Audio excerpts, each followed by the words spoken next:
What can I do to speed up fat loss? Fat loss is not a straight line. Faster fat loss is possible. It's going to affect your body's ability to also be able to manage stress. Is this a trade-off that makes sense in the season of life that you're in right now? This is a really good sweet spot for most women over 40. There's less restriction. We have great mental health here. We are strong. We are functional. This is sustainable long-term. Hello, everyone, and welcome back to the latest episode of the Metabolism and Menopause podcast, where we help you understand this new body of yours. Maybe you've started to experience some hormonal symptoms, maybe you're post-menopause, but we know now that your body is inherently different, and those old fat loss strategies just are not cutting anymore. So it is time to learn how to work with this new body instead of against it, so you can open up those fat-burning pathways, get your energy back, and feel confident again. So today I want to talk about the realistic trade-offs that we make with our clients, that I make, that our coaches make to accelerate fat loss. And we're going to talk specifically for women 35 plus, right? We're talking about hormones and all those things. And this is something that comes up in consultation calls all the time, with our clients all the time, even my DMs. What can I do to speed up fat loss? So today I want to break down what's actually realistic, how to maintain those results, and the trade-offs that you make if you want to see this process go quicker, and just things you have to be mindful of, because there's always, with trade-offs, going to be some sort of consequence. And so you're just going to be prepared for that and be able to combat that so that you get the best results that you want from your efforts, because nothing's worse than working really hard and not getting results, or getting the results and then gaining all the weight back and then some. Nothing more frustrating. So the first and foremost, when we're talking about realistic trade-offs and fat loss, I want to first of all highlight that fat loss is not a straight line. You are not going to see the same amount of weight loss every single day or every single week. Some weeks you'll see it drop. Some weeks it'll hold on. We'll see some fluctuation up and down. So we're looking at averages over time. This is why with our clients, we encourage weighing yourself every day, so we can see, is every single week that we're going into, are we maintaining? Are we seeing a new low that comes up this week? Is the highest number this week lower than the week before? And what's our weekly average? So you can see trends over time, because so many things impact our ability to lose weight. I did a whole podcast on that not that long ago that you can go back to. So on average, what we're looking at for sustainable fat loss is around 0.5 to 1.5 pounds per week on average. And this depends on your starting body fat percentage, because the higher body fat percentage, we can see some more changes. If it is a lower body fat percentage and we're only losing a few pounds, it's going to be less than that, which nobody wants to hear, but it's the truth. It's like squeezing toothpaste out of a toothpaste tube. When it's full, we can squeeze it and toothpaste is going to come out. If we're trying to get those last 5 pounds out of there, we got to work a lot harder just to get that last little piece of toothpaste out of that toothpaste tube. And so when we're looking at body fat percentage goals, that usually translates to about 0.5 to 1% body fat per month. So that seems really low. And so what we want to make sure is that we're maintaining our muscle mass as best as possible, because we know the more muscle mass we have, the more carbs we can eat, the more stable our blood sugar is going to be, the more fit and toned we're going to look. It's going to be supportive of our hormones, our metabolisms. Bodies are better at using food and turning it into fuel as opposed to storing it as fat. Tons of benefits to maintaining muscle mass. And this is important to understand, because when we try to rush our fat loss, we often make trade-offs like eating too few calories, cutting way too many carbs, overtraining, which can actually backfire. And that's why we always talk about strategic pacing and planning in our program when it comes to fat loss stages and phases and how long we're there for and the strategies that we're going to use. Everyone's body is going to be a little bit different. And the key here is that faster fat loss is possible, but it's always going to come with trade-offs that can impact your energy, your strength, your hormone balance, your lifestyle enjoyment. This is a big one that a lot of people don't realize is so important to them. And the faster that you go, the more careful and strategic that we need to be when we are looking at our nutrition, our training, and our recovery. Because otherwise, we're going to see weight gain is a lot more common after your fat loss phase.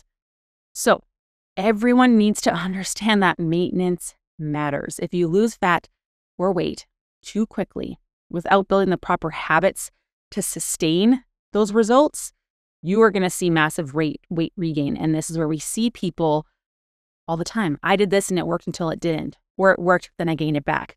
No, it didn't work because the goal was not to gain it back, right? So when we're talking about timelines, we're not just talking about how fast you can lose. We're talking about, is this sustainable? Are you going to be able to maintain the results that you were getting? So the trade-offs that come with speeding up results, because that's what everybody wants to know, because we can speed up fat loss, right? But what does this actually look like, and how does it all work? So number one, faster results means that we need to be more disciplined around food, which we think we're okay with, but most of the time that we are not. We are going to need a tighter structure, be more consistent with our protein intake. There's reduced flexibility in our nutrition. There's going to be way more time spent on meal prepping and tracking as well. And so calorie restriction is a great example of this. Eating fewer calories than maintenance is going to be necessary for fat loss. But the trade-offs are going to be that you have to work harder to stay in that budget. It's a lot easier to hit protein goals and fiber goals and be able to eat out when we have more calories to play with versus when we don't, right? We don't want to be over or under and have this massive fluctuation. Our body's going to perceive that as stress and hold on to fat. Sometimes you're also probably going to feel hungrier because you're eating in a deficit, which means you're probably going to think about food more, have reduced social flexibility for the period of time that you're in a fat loss phase. And so you also have to decide, am I in a season where that's doable, possible, I can deal with those trade-offs? Because if I'm hungrier in the holiday season because I'm in a deficit, I'm probably not going to stick to the plan super well. Because you know what your girl loves? Pecan pie. So good. And I'm not like a little dollop of whipped cream. I'm like, put a nice helping of some vanilla ice cream on top. I am about to enjoy this pecan pie and this ice cream. And so for me, that's something that I should be very aware of, because the hungrier I am, of course, I'm going to be less likely to, stick to plans if all these treats are around. And so I have to be strategic with that. Is this trade-off okay and possible for me to counteract and deal with in this season? We also can look at macronutrient manipulation. Sometimes with clients, we will reduce carbs to see if we can dry out the cells to see how much fat we're actually doing. So we're doing maybe a little bit of carb cycling, maybe we're doing a little bit low carb for a short period of time, depending on the person, their energy, their activity, all these different things. And so that's something that we can play around with. However, for some people, that drastically decreases energy, particularly for working out. And so it's going to affect your body's ability to also be able to manage stress, because carbs help buffer that stress. So are you in a season of high stress? Going the lower carb route is probably not great for you, because we're going to see more inflammation from that higher stress. It's actually going to make your blood sugars worse. We're going to see hormone production take a dip. We're going to see that our energy and sleep get worse, which makes us even more insulin resistant. And so it's understanding, is this a trade-off that's good for your body right now, where it's actually going to pay off? Because sometimes we're like, oh yeah, this is the way to do it. But when we look at all the other factors, it's actually more detrimental to you than beneficial. Meal prepping time. People don't like this, but in fat loss phase, you will be far more successful if you're cooking all your meals at home, if you're weighing out the ingredients, if you're doing some pre-tracking to help you make sure you stay within your calorie budget. But that's going to require more time, more energy, more planning. Do you have the capacity for that right now? Is that something that you can actually manageably do? Because if you are trying to do this and you don't have that capacity right now, you're going to be frustrated. You're going to be pissed off because, you're making all these other decisions in your life because of the season that you're in, and having to pre-plan and do these things can just seem like too much for you. So again, is this a trade-off that makes sense in the season of life that you're in right now? Food quality. Less processed items, way more veggies, less eating out.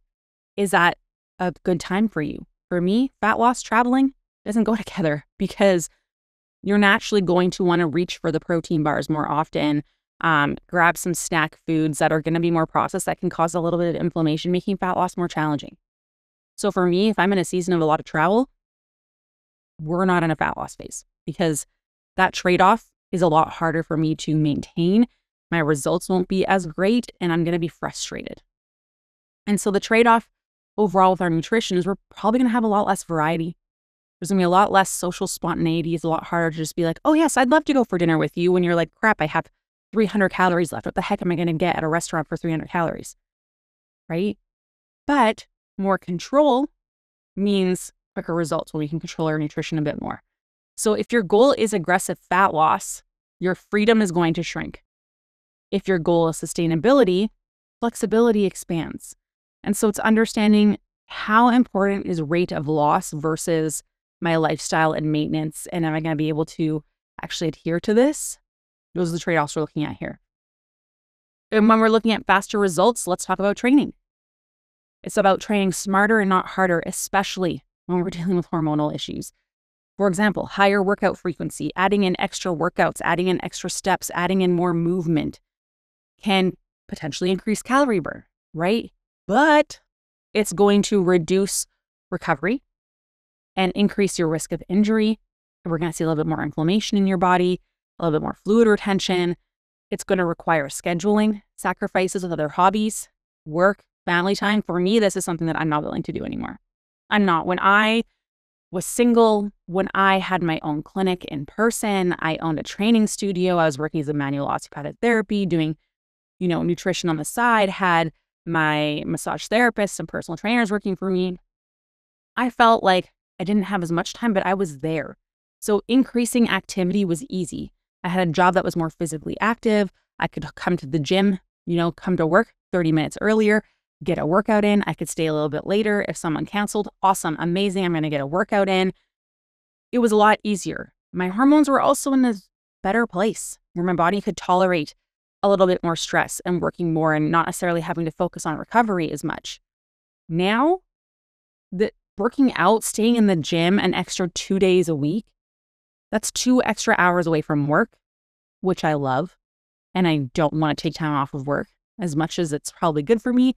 I'm not willing to trade it off for the gym. I'm also not willing to spend more time away from my family. And I'm not willing to take time away from volleyball. I'm not willing to take time and trade that for being in the gym.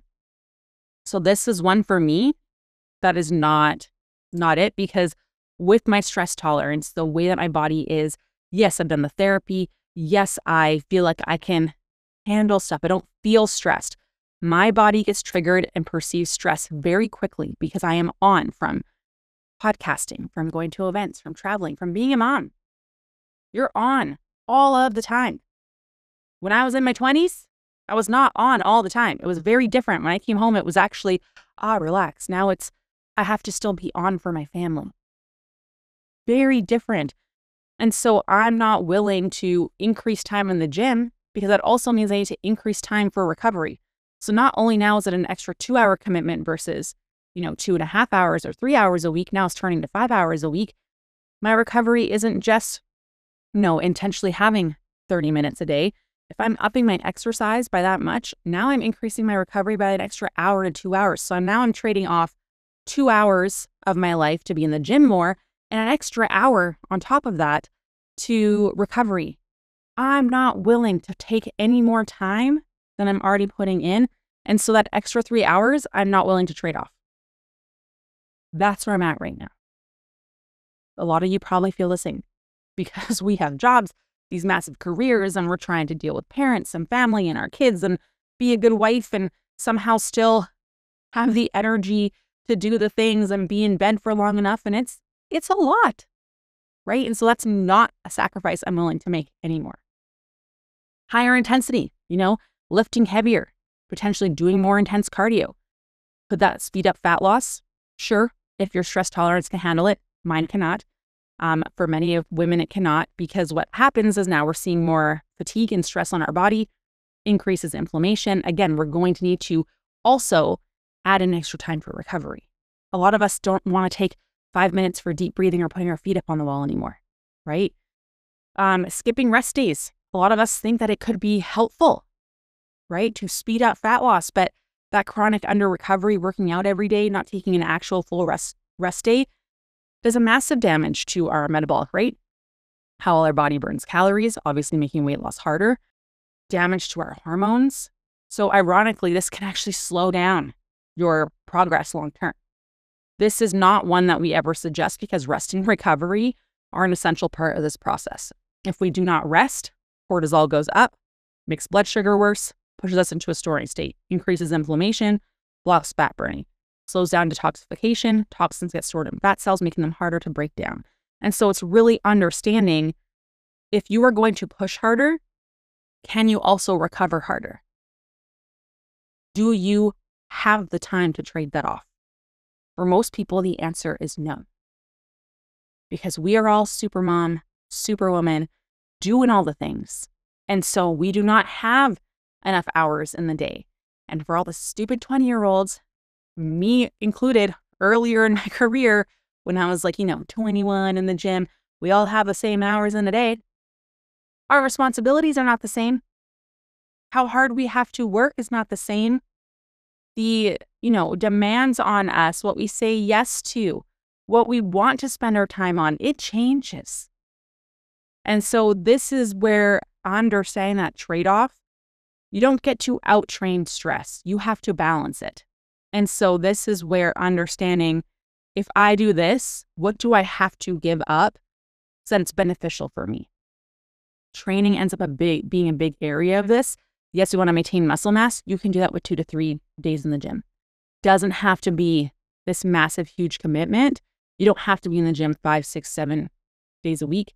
I'm not going to. So I would never expect you to. Faster results, like I mentioned, often means we need to focus on recovery. If we are going to push harder temporarily, we also need to recover. Because sometimes when we push harder, we're seeing maybe these short-term visual changes, but long-term, it's going to be negative to us. That's why a lot of us are in the position that we are right now, where now it's really freaking hard to lose weight because we ate too little and worked out too much and didn't sleep enough and said yes to too many things for too long. And here we are, right? And then our hormones aren't there to support us anymore. Okay, so the next one is, our social factors. The trade-offs there. It might mean saying not right now to some habits. Example, alcohol, late nights, poor sleep. Those are all going to slow down fat loss. And so we are going to have to make some trade-offs here as well. Reduced social eating, right? We might not have weekends out as often. Happy hours, right? The trade-off is that we're going to miss that social connection potentially. In the other direction, going out for multiple dinners and happy hours all the time, that is going to slow down your process or progress or even stall your results, even when you're in a fat loss phase the rest of the week. We see this all the time. And so are you willing to give that up right now? Is it a season where it's more possible and you're okay with it? For me, when I was going through my healing journey, it wasn't even fat loss. It was healing my body because my hormones in my 20s were postmenopausal. My estrogen was in the toilet. My progesterone was in the toilet.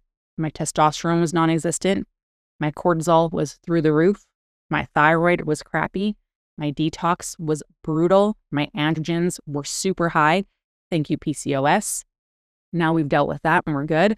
But I was on this massive healing journey. And for me, I was like, if I want to have kids, if I want to be healthy, if I want to avoid developing cancers and cardiovascular disease and diabetes, this is something that I need to prioritize. And so alcohol, gone. Sleep, massive priority. And so I actually lost some friends over this. You're not fun anymore. I can't be fun if I'm not here either. I can't be fun if I am sick, if I am exhausted, but I'm not the best version of myself, if I am a shell of who I used to be. And there were certain people that didn't get it. My career and doing this was so important, but losing my mom was the biggest wake-up call ever. Because I could see that I was in the same trajectory as her.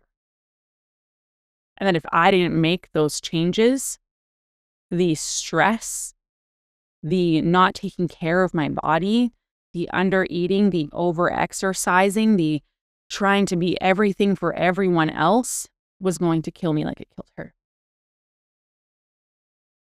I was already seeing it happen in my hormones and how I was feeling. The birth control that I was on didn't help, and so for me, the trade-off of giving up alcohol was super easy. The saying, I need to be asleep in bed for at least 8 hours, very easy. And it meant shifting my schedule around and different priorities, but when your values are clear, decisions become easy. Always. And for me, being here was important. And then once I met my husband, started having kids, it became even more important. And so this is where, yes, optimizing my sleep and cutting out alcohol and focusing on stress management, changing those routines, sacrificing some of my social life. It wasn't easy to do, but the trade-off for being here for my kids, seeing them on their wedding day, easiest trade-off I've ever made. And so these are things that I have to maintain in order to lose weight because my stress tolerance is not good. My hormones took a long time to get back to where they are, but it doesn't take much for that to slip because of all the past trauma and stress that I've experienced. And even though I feel like I've removed those things from my life now, my body is still easily triggered. And so it's learning to work with this body instead of against it, instead of getting frustrated. And so for me, that's been a huge trade-off. And it has given me more freedom long-term. I'm able to maintain anywhere from like a 22 to 24% body fat with these things. But as soon as I start drinking alcohol, which I haven't in forever, which is great. But if I introduce alcohol, weight comes back up, body fat percentage goes up. If I start slacking on my sleep, we're having more late nights, lots of travel, and I'm not prioritizing that recovery and sleep, boom, body fat percentage goes up.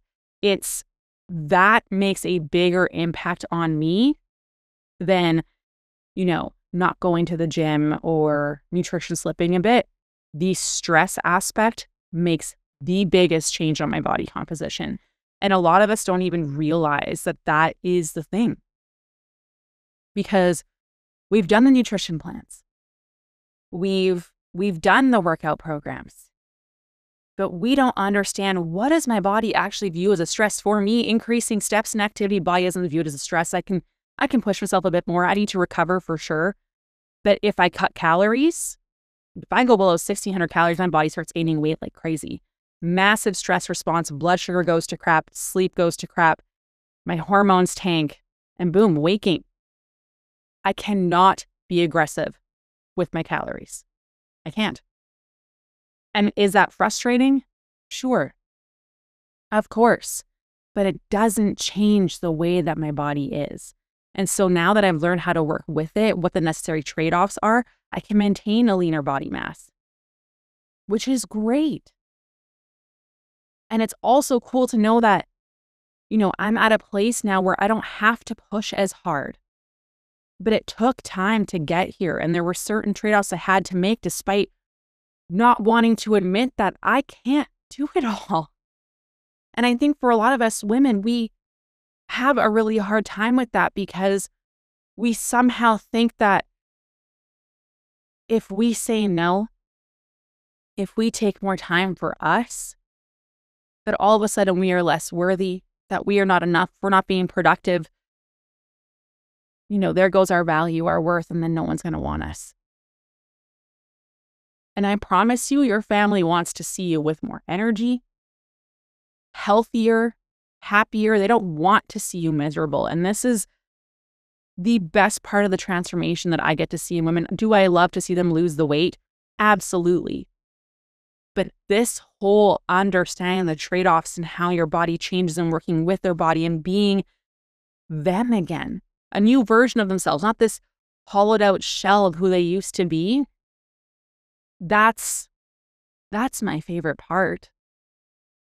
And we don't realize all the things that we've done. That's what we've traded. We've decided to become a shell of ourselves instead. That was the trade-off. Right then we're adding hormones into the mix and it's just a disaster. These are the timelines, the things that we need to understand. We think that being more aggressive is going to be the thing. But is it worth where you're at right now? I'm sure it's not. Because it's affecting you in every area of your life, your work, right? Your career, feeling confident, feeling bold, having that relationship with your partner, with your kids. You want to be you. And part of that does come with perhaps a physical aspect of stuff, right? Which is what we're talking about here. But we can't get there by constantly pushing so hard all the time. We need to understand the trade-offs that we're making. And so what does it actually take to get to this body fat percentage and then maintain it, right? If I've talked about this on a past podcast, below 20% for women over 40, this is like fitness model stage lean. We are seeing visible abs, we have sharp lines, but there's an expensive health, which is all of us were chasing this, and this is why we are where we are.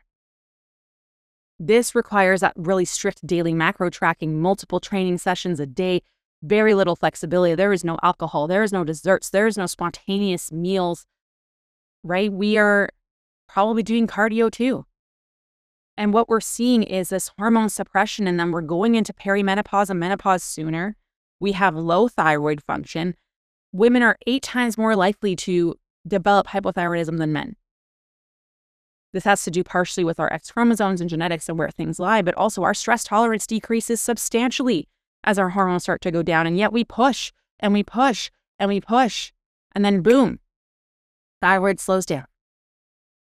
We give ourselves hypothyroidism half the time.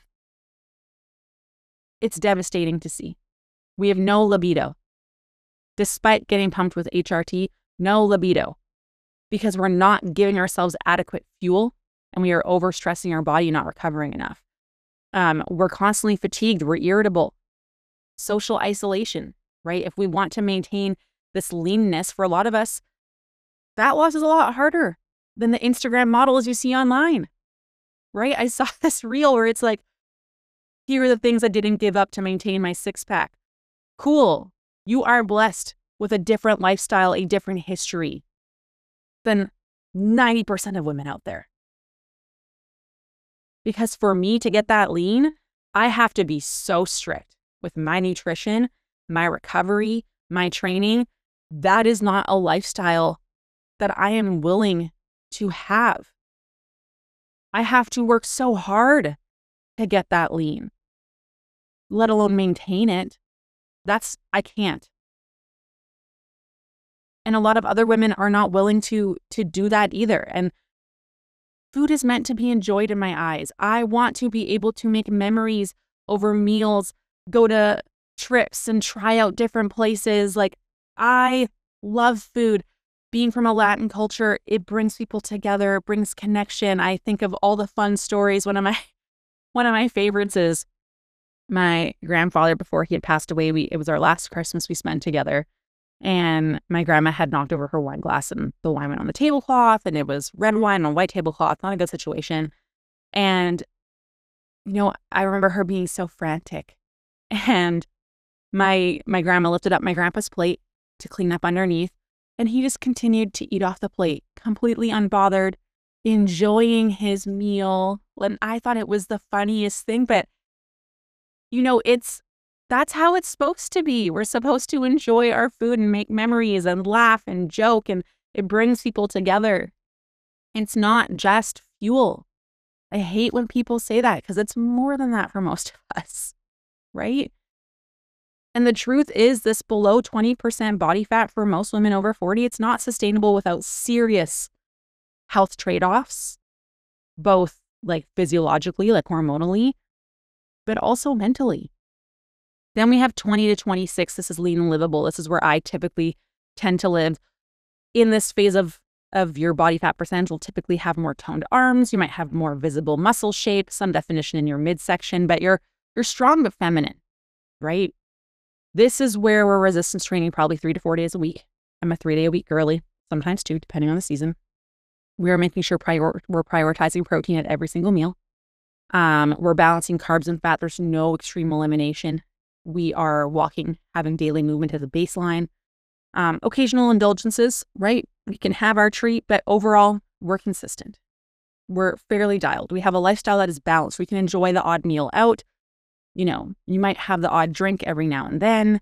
You can go on vacation and still stay in this range if you have a solid foundation and you really understand what trade-offs does your body require.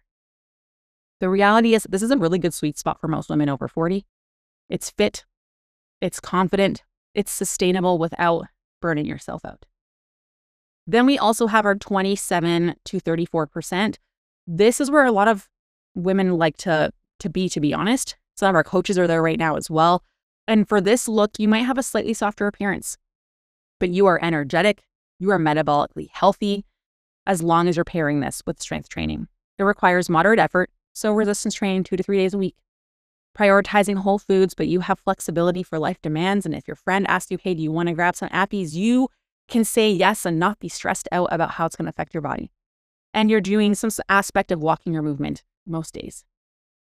Benefits are that we have balanced hormones, we have more energy, there's less restriction, we have great mental health here, we are strong, we are functional, this is sustainable long term. And the reality is that most women thrive here. This is realistic, this is healthy body composition for longevity and quality of life. And so how do you know what trade-offs are right for you? I want to give you guys some realistic examples, some tangible things for you. So number one is set a realistic goal. Know how much fat you realistically want to lose, and over time, like what time frame we're working in. Because losing 5 to 10 pounds over 12 weeks can be realistic for most women if you've done the work beforehand. This is why when women join our coaching program, we do the Dutch test to see where their baseline hormones and metabolism is. We do a flush protocol, a Vita protocol, where we are basically flushing inflammation and improving detoxification in your body. So your body gets rid of all that extra fluid retention and it starts to function better. Your body is better at taking food and turning it into fuel as opposed to storing it as fat. So we go through this whole process. Then we make sure that your body is getting enough nutrition consistently.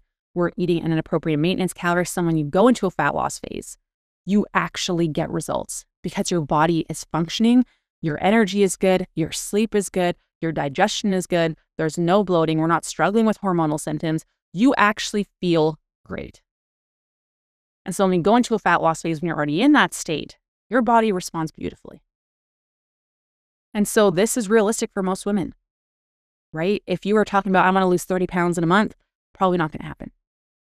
But I have a client that I've been working with. We started our first fat loss phase just 6 months ago. She's down 20 pounds. And we did a 1.5 to 2 month maintenance while she was traveling and living her life. And now we're in fat loss again. She's down 20 pounds. But what you don't see is that there was a lot of work prior to that, setting her up for success. So her body is good at taking food and turning it into fuel, that her hormones are in a good place. Her blood sugar is in a good place. She's sleeping great. Her energy is good. We got rid of joint pain, right? And so we need to make sure it's realistic. And this is where a lot of people are like, oh, I could lose 5 to 10 pounds in 12 weeks. That's great. Is your body going to respond? Is your body in a situation where it will respond to a fat loss phase? For most people, the answer is no. This is why that first 2 phases that we do in our coaching program are so crucial to your future success. Because cutting calories and not seeing changes is the freaking worst feeling in the world. I've been there. I know it. And it sucks because you're like, I can follow a plan. You tell me to get stuff done, I get stuff done. I am that girl. I am disciplined. People come to me for advice. People come when they want the job done. Why can't I get this done? Because your body wasn't ready. You didn't understand what trade-offs need to happen for you to see success.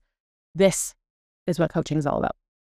Then you decide, how much are you willing to trade off? Some women are fine with feeling slightly hungry for a few more weeks. Others want to prioritize their energy for their family and their work. It's very personal. I'm not okay with feeling low energy, ever.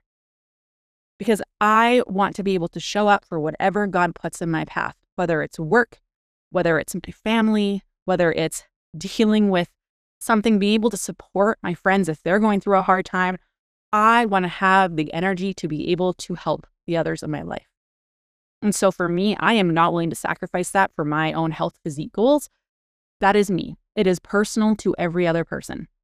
We also need to take, of course, your dieting history into account, your body's ability to manage stress, how is your body responding in real time, to make those adjustments for you for your plan. We also need to prioritize the higher impact areas in your life first. Nutrition and non-exercise movement are usually going to have the biggest change for you. So, adjusting food quality, making sure food intake is consistent, are we getting enough protein in, and getting some extra steps will go a lot further for you than some of the other stuff that you might work on. But again, everyone's going to be very different. We need to build in flexible periods. This is a place where a lot of people don't think about. We're talking holidays, vacations, life events. Because what happens is, like for myself, if I'm traveling, if I'm speaking at an event, if I know work is going to ramp up, whatever it might be, I know I cannot be in a calorie deficit because my body will start to gain weight like nobody's business. And so I need to make sure that I come out of that deficit for at least 2 weeks prior to whatever is coming up and, work at maintenance. If I'm in a fat loss phase and I'm in a big season of, I have travel coming up for the next 6 months, I'm going to be away every 3 weeks. I might be in fat loss for 2 weeks and then maintain the week before travel and then maintain while I'm traveling and then dip back down. There's going to be different strategies for different people, but you need to build in those times of flexibility because if you try to be strict in seasons where you're already pushing very hard, there's a big demand on you, it can be tough. And you might be like, there's always demand on me. There's always places that we can move things, be flexible, and help you adjust because we have a lot of people in our program who have very demanding jobs, have very demanding lives, are single moms, are nurses, are teachers, doctors, lawyers, CEOs. We know how much your life can change and how much there are on your shoulders and how much is on your plate and helping you figure out what does that look like when I push or pull back. We always want to make sure we're tracking progress as well. We don't want to obsess. We want to look at multiple metrics. We're not just looking at the scale. We're looking at your energy, strength in the gym, photos. Those kinds of things will tell us a lot more than just the scale on its own. And then we're adjusting based on how your body is feeling. And if you're having cravings, low energy, poor sleep, those kinds of things. And so remember, some trade-offs are worth it. Some trade-offs are not. Only you can decide what is sustainable for your lifestyle, for your life, what you want it to look like.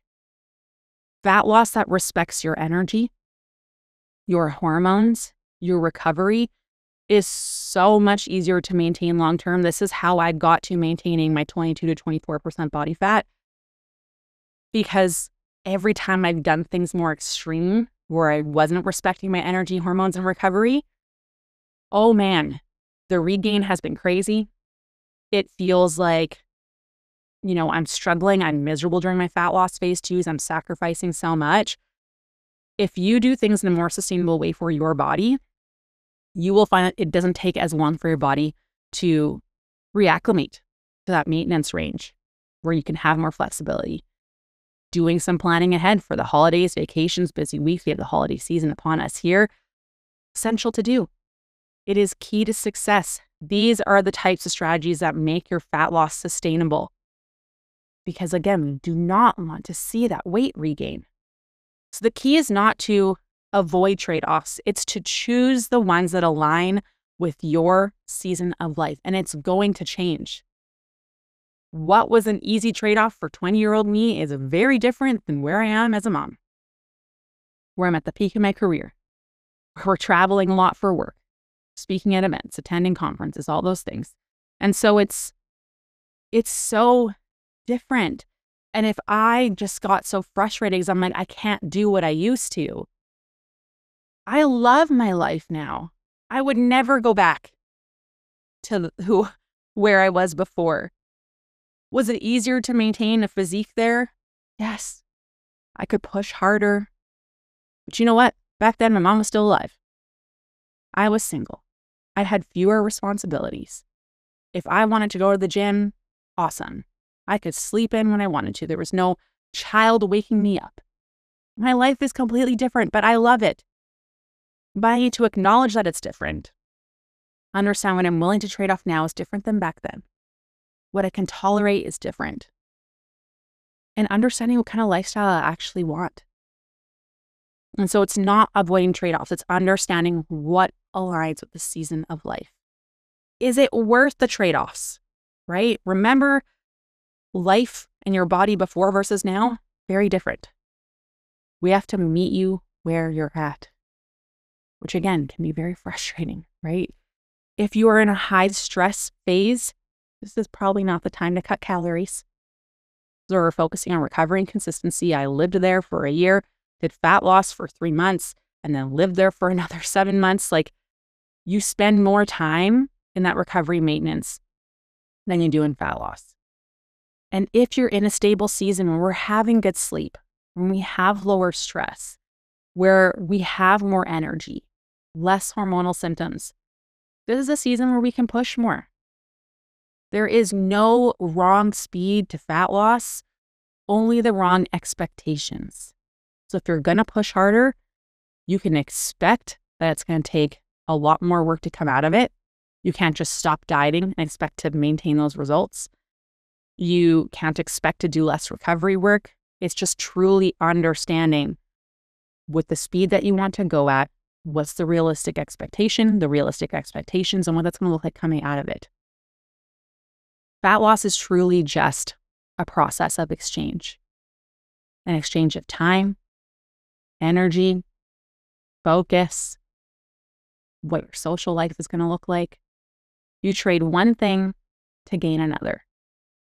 And the women who see the results the fastest aren't the ones who hustle the hardest. They're the ones that choose the appropriate trade-offs wisely. So ask yourself, what am I actually willing to give up temporarily or long-term to move forward sustainably? Is this the right move for me? And if you have questions, book a consultation call. We help you figure this out. We help you figure out how much food you should be eating, how much protein, how many carbs. Is the workouts that you're doing actually beneficial for you right now? Are you doing enough recovery? We assess your past dieting history and give you some answers and guidelines to start moving forward on your own. So if you want to book that, it's in the show notes for you. I hope you enjoyed this, and I will talk to you soon. Bye.